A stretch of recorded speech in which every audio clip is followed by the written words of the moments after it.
So it's a real pleasure to have today's speaker, Spencer Fallek from GTRI. Spencer did his undergraduate work in physics at Duke University and then came to GTRI in 2013, where he's currently a research scientist in the quantum systems group and also working on a PhD in electrical and computer engineering at the same time. And so it's a real pleasure to have Spencer. Thanks. As David said, thanks for having me. I'm Spencer Fallek. I'm representing the Quantum Systems Division, which is right here if you want to ask them any questions after the talk. And I'll be talking about advances in ion-trap quantum computing. And it's no concern if those words don't mean anything to you at this point. The talk is intended to be, soup to nuts, introductory. What is quantum computing? What are trapped ions, and how do we work with them? On that note, that's a question I just asked, which is what is quantum computing and how does it compare to classical computing? So for us, classical computing means binary logic with transistors, the same type of logic that goes on in your cell phone or your MacBook Pro or your FPGA. And I'll talk a little bit about quantum computing. It's a completely separate paradigm where we use a new type of bit called quantum bits to solve different types of problems that you can't solve on your best classical computer. I'll talk next about trapped ions, which are our choice at GTRI of quantum bit. I'll talk about why we use them, what are their advantages, and how do we control them to sort of change their state in the same way that you might change the state of a classical computer. Next, I'll talk a little bit about scaling. So how do we go from our current experiments, which are a few ions, a few quantum bits, up to hundreds or maybe thousands if hopefully one day that will be the case, just like there was an exponential speed up in classical computing. And then finally, I'll highlight one of our newest algorithm demonstrations very briefly, just to give a feel for where the field's at, but also how far we have to go to really do a powerful computation. And I'd just like to point out how multidisciplinary this field is, and I know there are a lot of students in here from different backgrounds. And the talk is sort of split up into thirds, where the first third is more computer science, and then we get into atomic physics, and then sort of what the Nano seminars are more about, electrical engineering, which is using microfabrication as a tool to advance our research and the goals of the field. So here's a little bit of the history of classical computing, and this is something that you might see on day one of electrical engineering class. But what's useful for us is to sort of look at it as a comparison for quantum computing and to see maybe if we are following the same track. So classical computing starts out in the 1700s with the introduction of binary logic, followed by Boolean algebra in the 1850s, and then maybe one of the most important inventions of the 20th century is the transistor at Bell Labs by Bardeen Bratley, supervised by Bill Shockley. And then in 1958 with the first integrated circuit. From 1965 until now, we've seen incredible growth in classical computing. There's companies like Intel and Moore's Law, which say we can double our device complexity every year. I'm not here to talk about Moore's Law. There's certainly skeptics of the future of that. But I'm here to talk about a completely different paradigm and maybe something that's separate. And today we have incredible supercomputers that have 20 petaflops of logic operations that can do incredible things. And I'd like to compare this later to where we're at in the quantum computing field. So there's some limits on the way that we've approached scaling. We use lots of large clusters operating in parallel to solve some of the most complex problems. We can add graphical processors or FPGAs to supplement our cluster. But there are certain problems that aren't really tractable with this type of scaling. And in 1981, Richard Feynman proposed that there are some problems that could be solved better with a quantum bit, with a completely different style. And that brings us sort of to the history of quantum computing, which you can sort of make a comparison to what I just showed you before. In the 1900s, Max Planck quantizes light to account for blackbody radiation. There's big names like Erwin Schrödinger and Albert Einstein who sort of formulate modern quantum mechanics. And then 80 years later, Richard Feynman publishes this quantum computing lectures, which talks about in a very abstract way about how there could be such thing as a quantum computer. And it takes another 15 years before this sort of abstract idea becomes a reality, when researchers at the National Institute of Standards and Technology performed the first 2 quantum bit logic gate. And it's for this work that Dave Wineland, who's a physicist at NIST, won the Nobel Prize a few years ago. And in the past 10 years since that sort of the field has started to take off, but it hasn't been very quickly. It's sort of the same way that classical computing has taken off. And we've gone from 1 sort of 2 qubit gate, and now we can sort of do algorithms with 3 to 5 quantum bits, very small number of bits. And what we're hoping for is the same type of rapid growth that classical computing saw from 1960s until now, where we can scale up from 5 bits to thousands, hopefully. So we talked a little about quantum computing in the history, but what is it actually useful for? And right now, it's a bit unknown. There are a few algorithms that have been theorized that will be much more efficient on a quantum computer. The key algorithm is Shor's factorization algorithm, which I'll talk a bit about on the next slide. There are some other applications here, the discrete Fourier transform, simulating quantum systems, and then solving linear systems. But currently, the quantum speedup is limited to only a few algorithms. And we expect, or we hope, that as the field expands, there'll be more algorithms that sort of bootstrap along with the development of new technology that can also surpass their classical counterpart. So here's Shor's factorization algorithm. And this is probably the king of the quantum algorithms because it's the one that's most interesting to the federal government. And the reason is that RSA, public-private key distribution, assumes private factorization is computationally hard. And RSA encryption is ubiquitous. It's used on the internet security, your cell phone password, not your cell phone password, your bank account password, things like that. And the intelligence community has very strong interest in an algorithm which would either render this type of system useless or maybe come up with a new way to avoid other countries from breaking our current encryption code. So here's an example of classical scaling and a quantum scaling for factoring a prime number.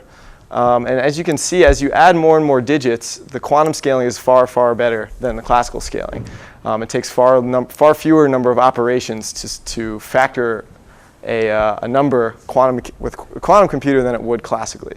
And this is sort of why this field took off so quickly.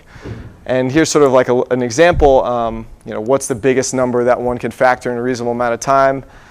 If I sat down with a pen and paper, maybe I could do a 3-digit number, and your MacBook Pro could maybe do a 15-digit number if you wrote a nifty little algorithm. And then the best published computer could do a 231-digit number. And we're hoping that a quantum computer could do a much, much larger, more complicated number in a reasonable amount of time. So we've talked a bit about quantum computing and maybe a few of the algorithms that will surpass their classical counterpart. But what exactly does that mean? What is a quantum bit? How does it work? And there are 2 key components that I'll talk about. The first is superposition, and the second is entanglement. And these are 2 key points to describing quantum bits. So here's an example of a classical bit. It has a value of 0 or 1. You can make the analogy to a switch, and it just turns on and off. And quantum mechanically, we have this principle called superposition, which I'll talk about on the next slide. But here, let's look at an example of a 2-bit word, which holds 4 values, 0, 0, 0, 1, 1, 0, and 1, 1.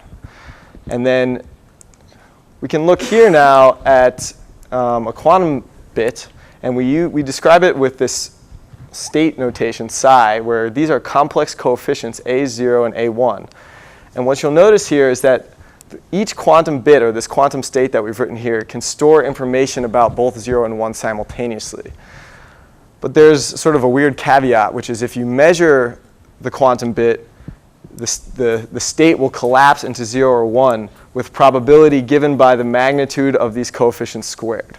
And the analogy I like to use, it's not a perfect analogy because these are quantum mechanical states, but is a weighted coin. It's sort of like you have a heads or tails, and when you flip the coin, it'll land either heads or tails. And you can change the weighting of that coin and I'll talk about how we do that with quantum bits later. And then to return to the example from the previous slide, if we look at a 2-qubit state, it now requires 2 to the 2 squared 4 complex numbers, or 2 to the 3rd real coefficients to describe. So this is more information in each quantum state than in a classical state. And this is sort of a powerful implication for computing. The second key point I'll talk about is entanglement. And this is the ability to link 2 quantum bits so that their states cannot be described separately. And there really isn't any classical comparison to this in classical computing. And the analogy that I like to use before, which is if you had 2 coins and you flip them, they would both land heads or both land tails together and never opposite from each other. And this weird entanglement is something that troubled Einstein and other researchers in quantum mechanics for a long time, but it happens to be a very key component to doing a quantum computation. So let's return back to our outline for a second. I talked a little bit about what was quantum computing, and now and sort of what are the key components to quantum computing. But now I'll talk about trapped ions. And trapped ions are what we use at GTRI for quantum bits. And I'll sort of highlight how we control the trapped ions and how we can generate superposition and entanglement to do interesting algorithms with these particles. So just before I dive into trapped ions, I'll talk a little bit about the technology that people have used over the past 10 years as this field has grown. People have tried to make quantum bits out of polarization states and photons, circuit and superconducting loops, 2D electron gases, quantum dots, and then energy states in neutral atoms. And here's a picture of a lattice of neutral atoms. And then here's a picture of chain of trapped ions, which is what we have at GTRI. This is a picture from our lab. And over the past 10 years, it's sort of become clear that superconductors and trapped ions are the most promising candidates. They have their trade-offs. Superconducting qubits are incredibly fast. You can do a quantum operation in nanoseconds, whereas in trapped ions, it's on the order of a microsecond. But the coherence time, which is really the ability to do operations coherently with previous operations and read them out coherently, is far longer for trapped ions than it is for superconductors. And sort of as an aside, this picture of a 5 or 6 qubit superconducting circuit at Santa Barbara is their team has recently merged with Google to continue this work. So it sort of gives you an idea of the hype surrounding this field and sort of where people think it might go. So moving into trapped ions, these are the qubits or the trapped ion species that we use at GTRI. We have calcium, ytterbium, and we're starting work with strontium. I'll talk mostly about ytterbium. That's the trapped ion that we've done the most interesting algorithm work in recently. And so let's get in now to how do you trap an ion. So here's a really small picture of an ion trap, and I'll talk about that on the next slide. And we put the trap into a vacuum. And the reason for that is each ion obviously doesn't weigh very much, and if it collides with a particle in air, it could get knocked out of the trap. It's also very sensitive to magnetic field fluctuations, so we put magnetic field shielding and biased magnetic fields around the vacuum. Oops. And then what else do we need to trap the ion? We need laser cooling to cool it down. And then, of course, we need a source of neutral ytterbium or calcium and a photoionization laser, which actually kicks an electron off the neutral source to turn it into an ion. So here's a picture zoomed in of the 4-rod trap that I showed you before. This is the classic 4-rod trap that's pretty popular amongst ion trapping groups. And what's interesting about it is this radio frequency RF electrode pair. And you'd think, why do I need to put radio frequency to trap an ion? And the answer is you can't actually make a 3-dimensional potential null. So that's how we trap the ion in an electric potential null with static electric fields by some of the fundamental equations of electrostatics.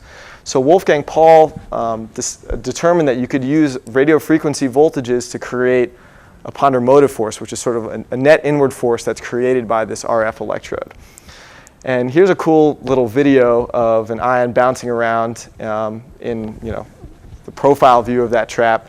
and it oscillates at two different frequencies. I'm only showing the slower frequency here. And then there you can see sort of a cartoon picture of laser cooling, and the extent of its oscillations will reduce over time. The mechanical analogy that Wolfgang Paul uses in his Nobel paper is that of a ball on a saddle, and the idea that if you put a ball on a saddle and you spin the saddle fast enough, the ball will not slide down any of the sides of the saddle. So we just looked at this 4-rod trap here, and now we're looking along the axis of the 4-rod trap. And there are certainly some disadvantages when it comes to scaling a trap like that. And you can see here there's only 3 segmented electrodes. We use these electrodes to move our ion trap, which moves the ions back and forth, left and right. There's also some difficulty in aligning these electrodes. They're macro structures, maybe the size of a couple millimeters. And in the mid-2000s, researchers at NIST determined that you could actually fold this structure out into a planar structure. And the word planar probably means something, a lot in this building where people spend a lot of time working on silicon chips. And it has enabled us to take some of the technologies from silicon chip manufacturing and utilize them to our benefit. So how do we do that? This is a cartoon drawing of one of our chips, and what the planarization does is it allows us to make many, many electrodes of these short segment electrodes, which we can use to move the ion back and forth. And there you see the RF potential that I discussed before. And here you can see sort of the layering buildup of the silicon ion trap chip. Here's a colored in picture of one of the chips that we fabricated here at the Nanotech Research Center. There's Harley Hayden, who's our chief fab guy, who made this trap. And here's a zoomed out picture of it. It's one of our older traps, the Gen 3 trap. And you can see the slot in the center. You can't really see the small electrodes here.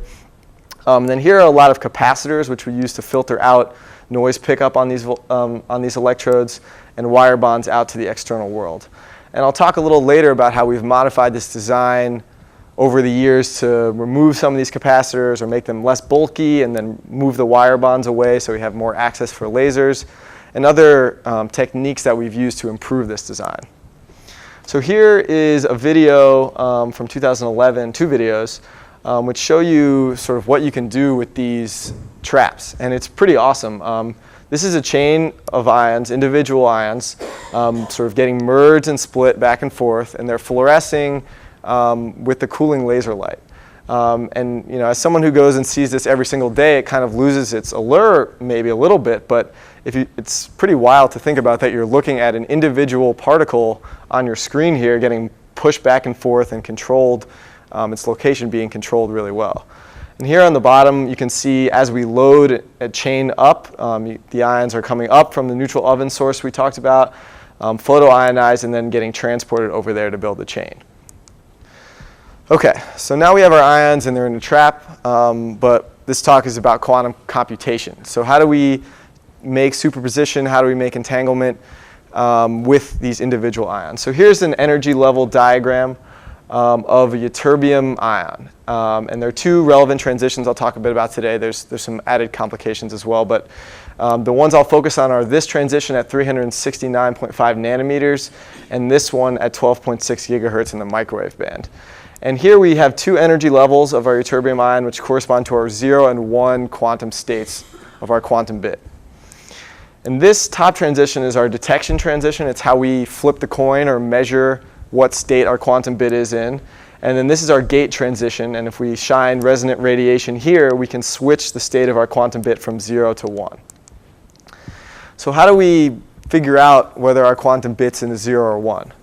What we do is we shine 369 nanometer light onto our ion. And if the atom is projected into the 1 state, it will scatter photons, which we can collect on a PMT, photomultiplier tube, and we'll get 20 photon counts, a histogram like that, if we repeat it over and over again. On the contrary, if the atom is in the 0 state and we shine the same light, this light is no longer resonant with this transition and we won't get any photon counts. So you can see how we can easily sort of distinguish between these 2 states by saying, oh, if we have more than 8 photons or so on our PMT, the ion was 1, and if we had less than 8 photons, the ion was 0. Okay, so now we know how to read out our quantum bit. So how do we actually change the state of our quantum bit? We use resonant microwaves to drive transitions. So this is a microwave horn, which is a cartoon drawing, at 12.6 gigahertz to drive the state of our quantum bit back and forth. Alternatively, we can use two laser beams that are detuned by this 12.6 gigahertz to drive the same transition. And what we'll get here is sort of a signature of quantum mechanics is called a Rabi flopping curve, where the state of the ion goes from 0 to 1 and back and forth, just like the cartoon. So let's illustrate a little bit about superposition, which is what we talked a bit about before. So here at this point on the curve, we know what our histogram will look like. We'll get almost no counts because the ion was in the 0 state. And at the top, we'll get a bunch of 20 photon counts or so because the ion was in the 1 state. But what about here on the Rabi flopping curve? And this is sort of where the power of quantum computation comes in, is half the time we're going to get a bright histogram and half the time we're going to get a dark histogram. And that's a state described here, where each each level is described by this probability coefficient. So that's something that you really do not get classically. So let's return to our trapping apparatus. I've replaced the old classic 4-rod trap with one of our GTRI microfabricated traps. Now we're trapping ytterbium. But we've got to add a bunch of different things now. We've got to add radio frequency electrode for confinement. We've got to add 100 digital to analog conversions to move our ions back and forth with the outside electrodes. We've got to add a big lens stack to collect light for detection, to measure what state our quantum bit was in. And we've got to add microwaves or gate lasers to perform quantum logic. So this picture has gotten a little bit complex. And what does it actually look like in lab? It's pretty wild. You've got optical fibers going everywhere. This is 1/2 of one room that's filled with tons of equipment. And here, if you zoom in on one of our traps, you can see the magnetic bias field. You can see the lens stack to our PMT. You can see the digital analog converters coming into our vacuum chamber and the radio frequency electrodes. So that sort of brings me to the next point, which is scaling. And the purpose of scaling isn't necessarily to shrink the size of the equipment in the room, but it's to get more quantum bits that we can control with higher fidelity and detect faster and with better detection fidelity. And the technique that we've adopted at GTRI is to build integrated surface electrode traps, which is to take some of the components I just talked about and smush them into our surface electrode trap and use microfabrication as a tool. For example, we can replace the microwave horn with integrated waveguides into our trap. So we don't need a horn radiating onto our vacuum. Instead, we just send microwave lines into our trap and can do quantum logic with the built-in waveguides. And this is something that we did in 2013. So now I'll highlight 3 of our most recent integrated chip trap designs. Some that we've done in-house, some that we've done in partnership with Honeywell International and others, which really try to solve some of these scaling problems and make life easier for the experimentalist. So the first thing that we've worked on is trying to improve this detection issue. And the picture I just showed you, in real life was a big lens stack going into a mirror and a PMT or onto a camera, which is how we saw the ions moving back and forth before. So in 2011, we said, well, we're not really collecting very much light from this atom. We're only getting 20 photon counts in 200 or 400 microseconds. It takes quite a while to figure out what state our ion is in. So what if we put a mirror onto our trap surface? We can collect more light from the ion as we detect it. And here's a cool video of an ion transporting over the mirror that we put onto this trap. And you can see as it surpasses the mirror, we start to collect more light that's actually reflecting off the surface. So this is one idea that we had to use integration and microfabrication to maybe reduce the load and speed up this process. So the integrated dimple mirror trap worked well, but there's these funky electrode designs and it's sort of difficult to manufacture. So recently with partners at the Fraunhofer Institute as well as at Griffith University, we decided to replace the mirror with diffractive optics on the surface of the trap. And here's a picture of the trap that I believe it was fabricated here. And the mirrors and the collimators and the other diffractive optics were patterned in Germany, was it? Yeah. So here's a picture of the trap. It's got the key component here are the collimators, which collimate some of the light from the ion so that we can collect more, is really the name of the game. And researchers at Griffith University using this trap were able to actually adjust the height of the ion to get a great diffraction limited image of the ion, so which isn't really particularly useful, but you could add couple the light from the ion to a fiber, but it's also very interesting to see that you could collect more light for faster detection. So the second idea we had was to take the 100 digital analog converters, which are really bulky. And this is sort of a picture of how we wire up the 100 channels from a DAC card onto our trap chip to use to move our ions back and forth. And this, I mean, there's so many wires here. Trying to get that all into a vacuum while keeping very high vacuum quality is a difficult task. So what we decided to do was to put off-the-shelf digital analog converters integrated with the chip. Integrated with the ion trap chip into the vacuum. And this way we could reduce the overhead of the number of wires here and just replace it with a serial interface and add 2 channels, you get 40 more digital analog converters. And instead of using 96 vacuum feed-throughs, we're only using 9 vacuum feed-throughs now. So here's a picture of some of the work done at Honeywell International where they took some off-the-shelf digital analog converters and actually decapsulated them with some acids to put onto a Rogers PCB board. And this is one side of the PCB board. On the other side is our trap chip, where you can see in a nice compact package here. And this is sort of another way that we've used, this isn't necessarily microfabrication, but try to scale up and reduce the overhead on the experimentalist and make things much more easy to work with.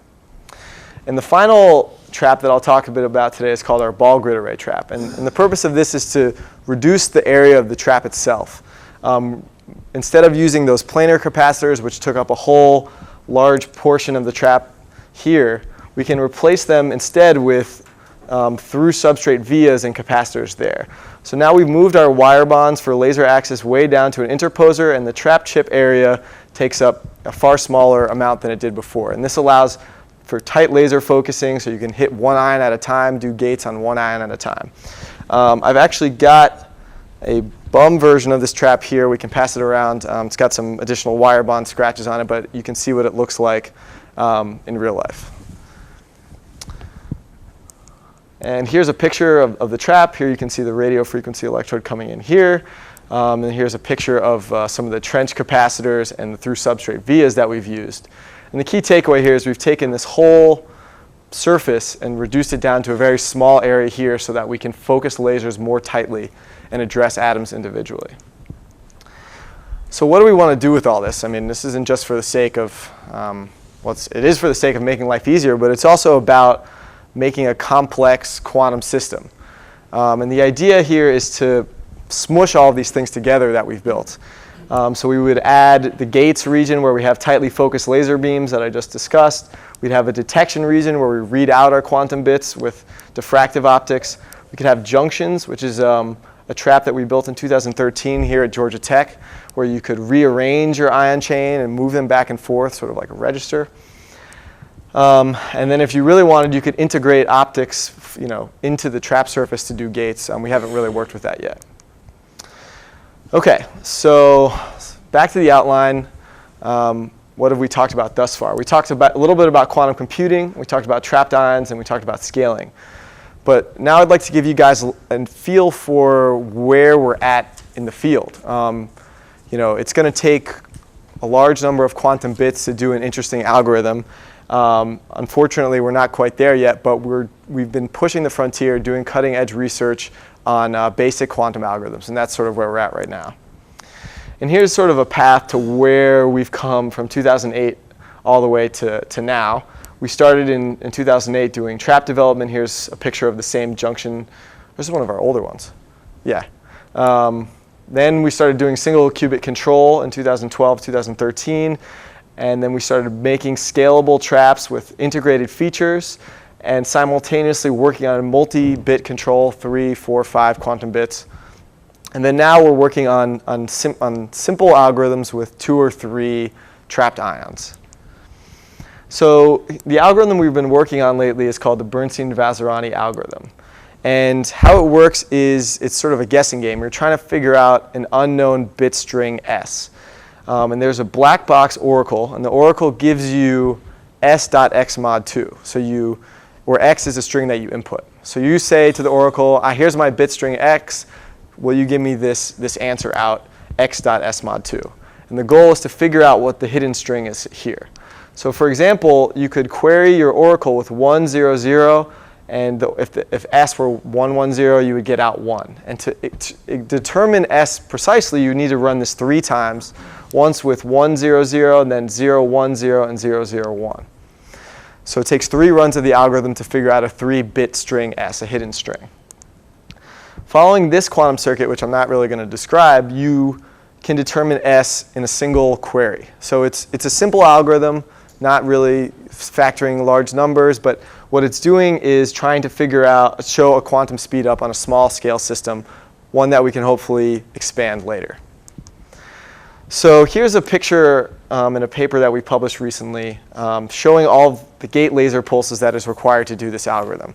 And each one of these purple bars represents single qubit rotations, 17 of them. This is an entangling operation in orange. And it takes 650 gate laser pulses, 9.8 milliseconds, and 19 transport operations to do this simple algorithm. So what's my point here? We're working with 3 bits here, but it's really difficult research. There's lots of control that has to go in. There's lots of stabilization, keeping the environment outside of our quantum bits. And classically, from this algorithm, you'd gain 1 bit of information every time you run it. Quantum mechanically, we showed that we can get 1.1 bits of information, so a slight improvement over the classical algorithm run. What's my point here? It's that this research is cutting edge, but we still have a lot of work to do really powerful calculations. And that's something that we hope to be at the forefront of at GTRI. So in summary, we've got quantum computers, which can supplement classical computers to solve certain key algorithms. The main one, the takeaway one, is factoring, which is important to the intelligence community. Entanglement and superposition are the key components of a quantum computer which enable this type of speed up. At GTRI, we use trapped ions. They're a strong choice of qubit, but scaling is difficult. We've just started to work with short chains of 3 to 5 ions. And to sort of scale up, our focus has been on building integrated chip traps using microfabrication to our advantage to bring things into the vacuum system itself. And finally, basic quantum algorithms with a few quantum bits are within our reach now. The speed up is nothing to write home about, but hopefully within the next few years we can start expanding our systems and do really cool calculations.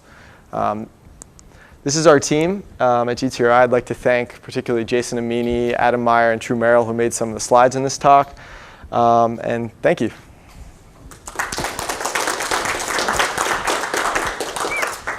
Questions for Spencer? Well, you talk about the 2 material selected for your quantum dots. What's the selecting criteria for these 2 materials? The 2 superconductors and the... Well, calcium and then...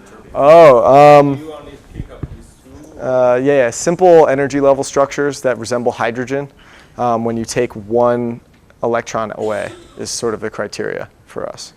And a good 2-level system, isolated 2-level system that can represent a quantum bit well is 0 and 1. And where is the exact material in that, in your layout, in that schematic that you show that's your quantum? Where do you put that material? Where do you put the neutral ytterbium or calcium? Well, yeah, exactly. Yeah, it's in like a metal oven source, which we heat up with current to spew off as a gas. It's not on the layout. It's not on the chip. It's not on the chip, no. It's below the chip, and it comes through a hole. The gas comes through a hole onto the chip, yeah.